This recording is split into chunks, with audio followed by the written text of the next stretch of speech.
everyone. This is Dr. Live with New Insight, and thank you for joining me in another video. The title of today's video is What Else Was It?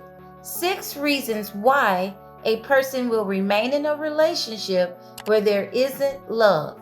Many people may think that because a person is involved with them for months or years in a relationship or situationship, that this automatically means they love you. They may think that sharing positive experiences and building many happy memories together equals love. They may also think that because they've been so instrumental in loving and supporting the person, they've been faithful and loyal, helping the person at their lowest point, being a good partner, that surely the person must love you for these fine qualities. And lastly, you may think that because you have an established life together with investment in each other, including a marriage or engagement, children, a home or business, that for sure, without a doubt, it must be love. So the question is, can someone be involved with you in a relationship with you for years and not love you? First, understand that length of time in a relationship does not determine or equal love. Secondly, a person can absolutely be involved with someone for years and not love him or her. However, there are always exceptions, and this does not mean that there was never love in the relationship.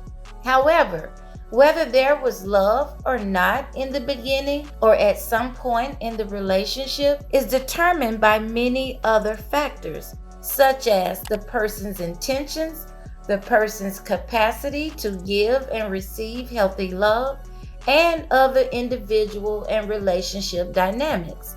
So what other reasons would a person be involved with someone for so long if it's not love? Here are 6 reasons. Number 1, the person was drawn to you by lust and infatuation. There was a strong physical attachment.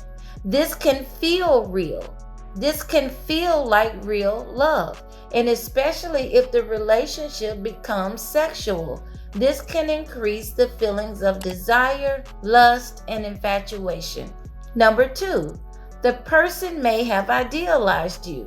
The person develops what is known as limerance, and limerance is characterized by having a deep psychological and emotional desire for someone. The person feels obsessed because their longing for you causes them to have constant thoughts that consume their mind, and they have a strong visceral craving for your attention, love, and affection. It's as if they're under a love spell, and they truly believe that they love you and that you feel the same way for them. So many feel like it is real love when in fact it is lust, infatuation, or limerence.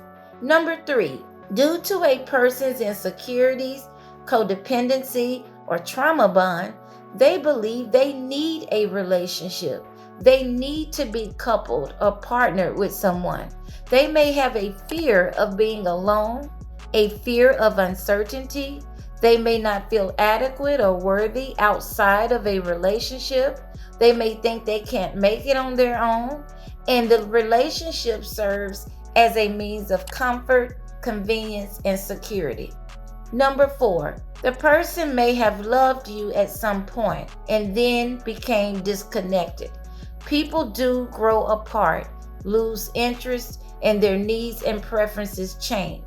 However, the person may not want to face the shame, guilt, or embarrassment of ending the relationship, or they may not want to feel responsible for ending the relationship. Number 5, the person may have malicious intent. The person could be lying, using and manipulating you. For example, using you as a placeholder, someone to have their back and hold them down until they get in a better position in life, and or until they find someone else who they feel better suits their needs or preferences.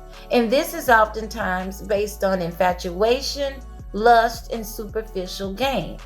So understand that when a person is looking for someone better, this doesn't mean the person has more value, worth, or importance than you.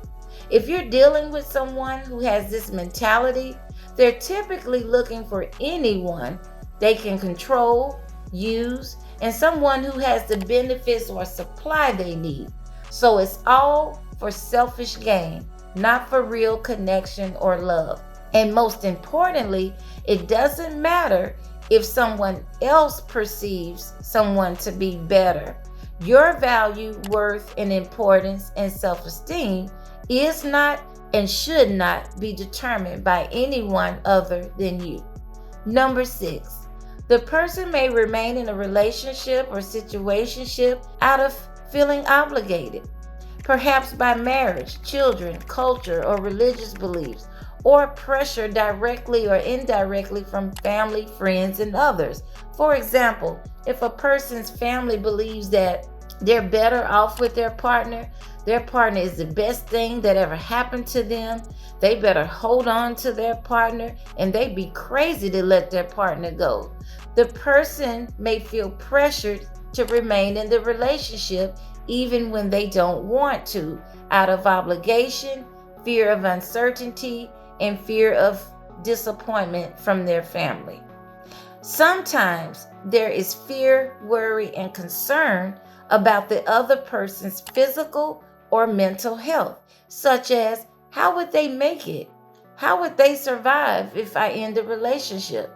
And the person may have real legitimate concerns for the other person's welfare.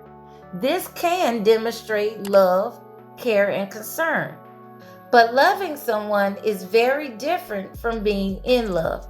And keep in mind that everyone has his or her own definition or perception of love. So just because someone says they love you or they do nice, kind things for you, doesn't mean they want the same things you want, or that they feel the same way about you as you feel for them. It also does not mean that their love is the type of love you want, need, or desire, or that it's based on healthy love at all. So there are several things to consider here when it comes to love. Understand there may be incompatibilities that you must face and accept, and always make decisions that align with your morals, values, and standards. Develop self-love and heal any core wounds you may have so that you affirm yourself and can give and receive healthy love.